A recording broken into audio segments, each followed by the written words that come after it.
don't be scared of the current environment. If you want to own a piece of the American dream, it could work in your favor to consider it in this market. Don't wait for the better rate cut. But how do you get in the market, especially with higher interest rates? Here's some useful news you can use.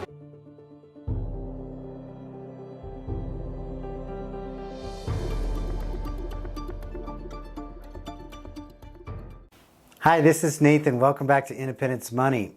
Today's video is how to buy a home in a high interest rate environment, our top tips and tricks for you to explore. It's no secret that homeownership is a major net worth builder for the majority of Americans.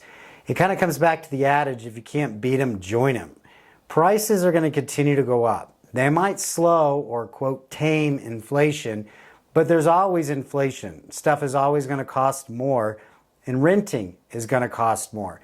Again, if you can't beat them, join them is that adage of homeownership as it applies in this scenario, because home prices will continue to go up. However, with a fixed rate mortgage, your house payment does not. So it freezes a major expense in your budget every month by switching from renting to purchasing, and allows that net worth to expand as inflation continues to go up. But how do you get in the market, especially with higher interest rates? Here's some useful news you can use. For one, if you're renting a home, ask your landlord if they'd be willing to sell. You don't know their financial situation. Maybe they're looking to sell. They just don't want to go through the hassle of having you leave and fixing up the house and listing it for sale and the expenses. But real estate has historically gone up quite a bit lately, and they're probably sitting on a good profit from their purchase price. They may be willing to sell to you. The advantage there is they could be avoiding some of the realtor fees and get a better price net to you. What you need to do is try to get a lower interest rate from them. And that brings me to my second point. You could ask for seller financing. Seller financing is not typically like a traditional mortgage where it's 15 years or 30 years. Oftentimes the seller is going to give a 3-year or a 5-year note, and then it would be considered kind of a balloon. The idea here is you're going to refinance into a traditional mortgage at the end of that term of, say, 3 years. But this can work for you because more likely than not, interest rates will have come down 3 years from now, and you could lock in that lower payment. That brings me to my next point of don't wait for the better rate cut, because when rates come down, there's going to be a flurry of people that rush into the real estate market, and you're going to be competing against more people, oftentimes with deeper pockets, including the investors, and they're going to be pushing home prices higher. So that lower interest rate may seem like a good idea on the surface, but when it's attached to a higher purchase price and including bidding wars, it could work against you. Furthermore, use that to your advantage. Again, going back to the refinance, if you can get in a house in a higher interest rate environment, you've got less competition, you got less bidding wars per se, and then when they drop rates, home prices go up, that expands your equity, or in essence, your down payment, which can work to your advantage in a refinance. The more the down payment, typically the better rate you get, and then rates obviously would be dropping in 3 years. So that would really help out, is another really good idea. Another very popular thing that has emerged since 2022 is called the 2-for-1.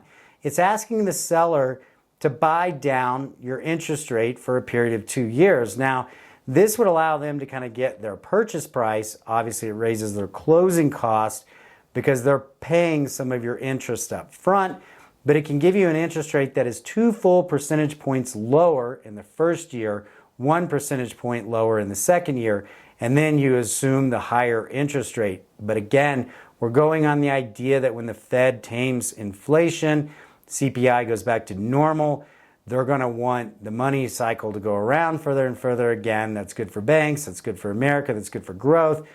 They're going to want to cut those rates. That's when you're going to be poised for a refi. And then this one I have definitely used myself, buying a fixer-upper. I wanted some mountain property, and that stuff is majorly expensive in northern Colorado. So I bought a house that's as is. This means that oftentimes the seller, they get an agreed upon purchase price and closing terms from the buyer. Then it goes through inspection, and the buyer hits them with this whole laundry list of repairs that they don't want to do on a house they no longer live in for you to be able to move in. Further, it delays the sale. So buying a house as is incentivizes them.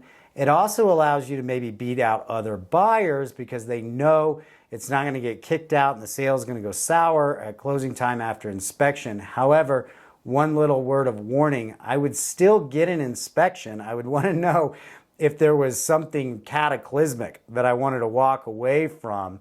So with my contract, I said I'd buy it as is, subject to inspection, but I could still get out if the inspection came back to this thing is like totally wrecked, right? I just couldn't use that inspection report to ask them to fix things. They understood the deal. I understood the deal. It also allowed me to get a house that I put some repairs into, but I got $2 of equity for every dollar I spent because now the house is more marketable and inhabitable. And that brings us to the idea of an FHA loan called a 203K. This is a purchase and a remodel loan all in one. Because it's backed up by the federal government, it tends to be easier to work with less kick-out clauses, and the mortgage is already kind of built in to advance you money to remodel the house on things that add value. So they're not going to do this and you put in a greenhouse or a swimming pool. It's for things like repairing the roof, remodeling the kitchen, carpet, paint, things that raise the home purchase value anyway. It's a good loan you can do, and because it's backed by the government, this can come with as low as a 3.5% down payment, which can help as well. Speaking of down payments, sometimes you have a certain amount of money for down payments, but the interest rate is high, so your mortgage is high, right? Sometimes you can allocate some of that down payment to pay off another debt, lowering your total monthly debt payments and allowing you to afford the house at a higher interest rate. So these are the topics that I think I've covered it all, with the last one again being one that I used myself. It was my very first home. I was in my early 20s. There was no way I could afford the rent, so I rented it out. In my case, I bought a duplex. Now, word of warning, sometimes straight investment properties like duplexes do not sell as easy in the future as single-family homes because mostly investors are buying them, and you're losing the people that want to live there. But in my case, it was the first thing I could afford, and my renters actually, the rent covered the mortgage. Now, a little funny story on that, I was in my early 20s, so I got some noise complaints from my renters to the landlord saying, hey, you guys are being a little too noisy over there. So that's a little bit funny. But if you're a first-time home buyer, definitely get with a qualified mortgage lender. I prefer one that can shop around and is not tied to a particular lending institution where that's all they can offer. There are a lot of first-time home buyer programs out there that help with closing costs, that help with lower rates, or other down payment assistance. These are definitely something you should look at if you're a first-time home buyer. Basically, bottom line, don't be scared of the current environment. If it's right for you financially, again, not investment advice, if you want to own a piece of the American dream, it could work in your favor to consider it in this market. And I would appreciate any comments or thoughts you have below. We certainly appreciate all the new subscribers and those that share. It certainly helps us out on this channel. All right, y'all take care.